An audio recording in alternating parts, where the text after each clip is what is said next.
Welcome, and I hope that you are having a fantastic day. Today, we're going to talk about cryptocurrency news.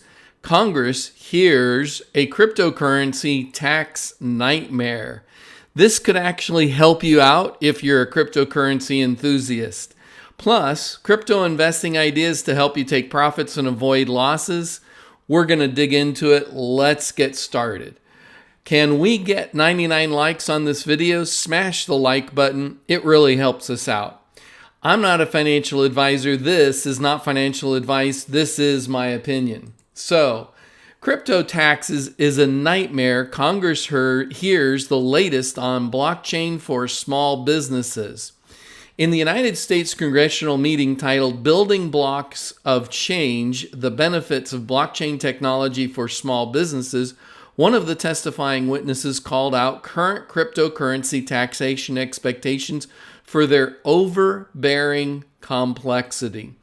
Now, if you've been doing your cryptocurrency taxes, you know that it's just painful, very painful. And so these guys are right on the money.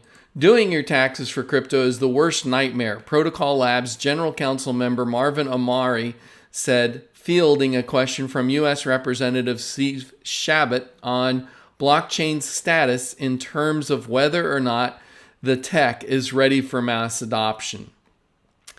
If you wanted to spend Bitcoin on coffee this morning, you'd have to keep track of what you paid for the Bitcoin and how much it was worth the moment you spent it, and pay capital gains or loss on every single transaction. And so that would be a crazy nightmare if you were purchasing and spending quite a bit of money using cryptocurrency. Describing a solution, Amori proposed a form of exemption. If we could have a de minimis tax exemption, which has been proposed in the Virtual Tax Fairness Act, I think all of you should support that, he said. Prior to Amori's comments, witness Jim Harper of the American Enterprise Institute also expressed a need for clarity from government agencies for taxes as well as overall regulation in the crypto and blockchain space. And so the tax and the SEC situation for cryptocurrency has been quite crazy. And so if the government does take some of this action that's being recommended, it would help out the entire cryptocurrency industry. Just kind of a little bit more information about that bill that was being mentioned in there. U.S. Congress proposes to free small cryptocurrency transactions from taxes. That bill was called the Virtual Currency Tax Fairness Act of 2020. Congressmen emphasized that this state of affairs prevents the use of digital currencies for payments. They propose that cryptocurrencies transactions worth less than $200 should be excluded from the taxable base. The draft law notes cryptocurrency transactions due to changes in exchange rates should not be included on an individual's income. The previous sentence does not apply if the profit exceeds $200. If they made this bill an actual law, it would significantly help out cryptocurrency in terms of its adoption in the United States. But, one of the things that people don't seem to, especially if you live in the U.S., that people don't seem to consider is, well, what's happening out there in the rest of the world?